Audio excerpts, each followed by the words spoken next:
प्रिय छात्राः नमस्ते। अहम् इदानीं नवमकक्षायाः संस्कृतं हि जीवितम् अस्य पाठस्य प्रश्नोत्तराणि करोमि। पश्यन्तु, एकवाक्येन उत्तरं लिखत। ಒಂದು ವಾಕ್ಯದಲ್ಲಿ ಉತ್ತರವನ್ನು ಬರೆಯಿರಿ. ಸಂಸ್ಕೃತಂ ಕಸ್ಯ ಸಂಪತ್? ಸಂಸ್ಕೃತವು ಯಾವುದರ ಸಂಪತ್ತಾಗಿದೆ? ಸಂಸ್ಕೃತಂ ಭಾರತಸ್ಯ ಸಂಪತ್. ಸಂಸ್ಕೃತವು ಭಾರತದ ಸಂಪತ್ತು. ದೇಶಭಾಷಿಭಿಃ ಬುಧೈಃ ಮಾತೃವತ್ ಪುರಸ್ಕೃತಂ ಕಿಂ? ದೇಶಭಾಷಿಭಿಃ ಬುಧೈಃ ಮಾತೃವತ್ ಪುರಸ್ಕೃತಂ ಸಂಸ್ಕೃತಂ. ದೇಶೀಯ ಭಾಷೆಯ ವಿದ್ವಾಂಸರಿಂದ ತಾಯಿಯಂತೆ ಪುರಸ್ಕರಿಸಲ್ಪಟ್ಟದ್ದು ಸಂಸ್ಕೃತ. ಕೈಃ ಕವಿಭಿಃ ಸಂಸ್ಕೃತಂ ಲಾಲಿತಂ? ವ್ಯಾಸ, ವಾಲ್ಮೀಕಿ, ಭಾಸ, ಕಾಳಿದಾಸಾದಿಭಿಃ ಕವಿಭಿಃ ಸಂಸ್ಕೃತಂ ಲಾಲಿತಂ. ವ್ಯಾಸ, ವಾಲ್ಮೀಕಿ, ಭಾಸ, ಕಾಳಿದಾಸ ಮುಂತಾದ ಕವಿಗಳಿಂದ ಸಂಸ್ಕೃತವು ಲಾಲಿಸಲ್ಪಟ್ಟಿದೆ. ಭಾರತಸ್ಯ ಭೂಷಣಂ ಕಿಂ? ಭಾರತಸ್ಯ ಭೂಷಣಂ ಸಂಸ್ಕೃತಸ್ಯ ಪೋಷಣಂ. ಸಂಸ್ಕೃತದ ಪೋಷಣೆ ಮಾಡುವುದು ಭಾರತಕ್ಕೆ ಭೂಷಣವಾಗಿದೆ. ಅಸ್ಯ ಪದ್ಯಸ್ಯ ಕರ್ತಾ ಕಃ? ಈ ಪದ್ಯ ಬರೆದವರು ಯಾರು? ಅಸ್ಯ ಪದ್ಯಸ್ಯ ಕರ್ತಾ ಕೆ.ಎಸ್. ಭಾಸ್ಕರ ಭಟ್ಟಃ. ನಂತರಂ ರಿಕ್ತ ಸ್ಥಾನಾನಿ ಪೂರಯತ. ಬಿಟ್ಟ ಸ್ಥಳವನ್ನು ತುಂಬಿರಿ. ಭಾರತಸ್ಯ ಸಂಪದಂ ಡ್ಯಾಶ್ ಪಾಹಿ? ಸಂಸ್ಕೃತಂ ಪಾಹಿ. ಸರ್ವಲೋಕ ಭಾಷಿಣಾಂ ಡ್ಯಾಶ್ ಸಂಸ್ಕೃತಂ? ಸರ್ವಲೋಕ ಭಾಷಿಣಾಂ ಜೀವಿತಂ ಸಂಸ್ಕೃತಂ. ನಾಕಲೋಕವಾಸಿನಾಮಪಿ ಡ್ಯಾಶ್ ಕಾಂಕ್ಷಿತಂ? ಏತದೇವ ಕಾಂಕ್ಷಿತಂ. ಸಂಸ್ಕೃತಸ್ಯ ದೂಷಣಂ ಡ್ಯಾಶ್ ಕಾರಣಂ? ಸ್ವಾತ್ಮನಾಶ ಕಾರಣಂ. ಸಂಸ್ಕೃತಸ್ಯ ಪೋಷಣಂ ಡ್ಯಾಶ್? ಸಂಸ್ಕೃತಸ್ಯ ಪೋಷಣಂ ಭಾರತಸ್ಯ ಭೂಷಣಂ. ಸಂಧಿಂ ವಿಭಜ್ಯ ನಾಮ ಲಿಖತ. ಸಂಧಿ ಬಿಡಿಸಿ ಹೆಸರಿಸಿರಿ. ಭಾರತೈಕವಾಸಿನಾಂ. ಭಾರತ ಏಕವಾಸಿನಾಂ. ಭಾರತೈಕವಾಸಿನಾಂ ವೃದ್ಧಿ ಸಂಧಿಃ. ಆತನೋತ್ಯಸೌ. ಆತನೋತಿ असौ यकारः आगतः अतः यण् संधिः.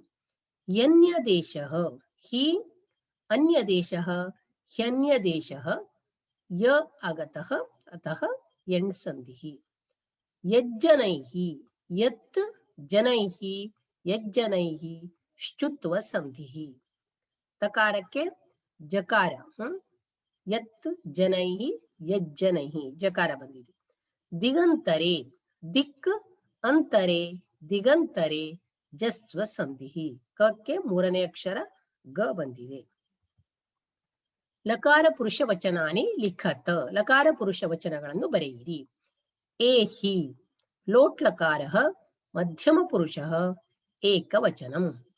ಪ್ರಭಾಷ್ಯತೆ ಲಟ್ ಲಕಾರಃ ಪ್ರಥಮ ಪುರುಷಃ ಏಕವಚನಂ. ಆತನೋತಿ ಪಠತಿ एवं लट् लकारः प्रथम पुरुषः एकवचनम्. भवेत् पठेत् एवं विधिलिंग लकारः प्रथम पुरुषः एकवचनम्. लिंग विभक्ति वचनानि लिखत. लिंग विभक्ति वचनಗಳನ್ನು ಬರೆಯಿರಿ. जगतः नपुंसकलिंगः पंचमी षष्ठी विभक्तिः एकवचनम्. ಅದು ಜಗತ್, ಜಗತಿ, ಜಗಂತಿ ಈ ರೀತಿ ನಡೀತದೆ. ಅದು ಪಂಚಮಿಯಲ್ಲಿ ಜಗತಃ, ಜಗದ್ಭ್ಯಾಂ, ಜಗದ್ಭ್ಯಃ. ಷಷ್ಠಿಯಲ್ಲಿ ಜಗತಃ, ಜಗತೋಃ, ಜಗತಾಂ. ಪಂಚಮಿ ಮತ್ತೆ ಷಷ್ಠಿ ವಿಭಕ್ತಿಗಳ ಎರಡರಲ್ಲೂ ಒಂದೇ ರೀತಿ ನಡೀತದೆ. ಉಕ್ತಿಃ ಮತಿಃ एवं ಸ್ತ್ರೀಲಿಂಗಃ ಪ್ರಥಮಾ ವಿಭಕ್ತಿಃ ಏಕವಚನಂ. ಸುಧೀಃ ಅದು ಈಕಾರಾಂತ ಪುಲ್ಲಿಂಗ. ಸುಧೀಹಿ, ಸುಧೀಯಂ, ಸುಧೀಯಃ ನಡೀತದೆ. ಇದು ಪುಲ್ಲಿಂಗ ಪ್ರಥಮಾ ವಿಭಕ್ತಿ ಏಕವಚನಂ. ಗ್ರಹೇ ವನೆ ಗ್ರಹೇ ಗ್ರಹಯೋಃ ಗ್ರಹೇಷು. ನಪುಂಸಕಲಿಂಗ ಸಪ್ತಮಿ ವಿಭಕ್ತಿ ಏಕವಚನಂ. ನಂತರಂ ಸಮಾನಾರ್ಥಕ ಪದಾನಿ ಲಿಖತ. ಸಮಾನಾರ್ಥಕ ಪದಗಳನ್ನು ಬರೆಯಿರಿ. ಸುಧಾ ಅಮೃತಂ, ಪೀಯೂಷಂ ಸುಧಾ. ಸಂಪದಂ ಐಶ್ವರ್ಯಂ, ಸನಾತನಂ ಶಾಶ್ವತಂ ಚಿರಂತನಂ, ಲಸಂತಿ ಶೋಭಂತಿ. ನಂತರಂ ವಿರುದ್ಧಾರ್ಥಕ ಪದಂ ಲಿಖತ, ವಿರುದ್ಧಾರ್ಥಕ ಪದಗಳನ್ನು ಬರೆಯಿರಿ. ನಾಕಃ ನರಕಃ, ನಾಕಃ ಇತ್ಯುಕ್ತೆ ಸ್ವರ್ಗಃ, ವಿರುದ್ಧಾರ್ಥಕ ಪದಂ ನರಕಃ.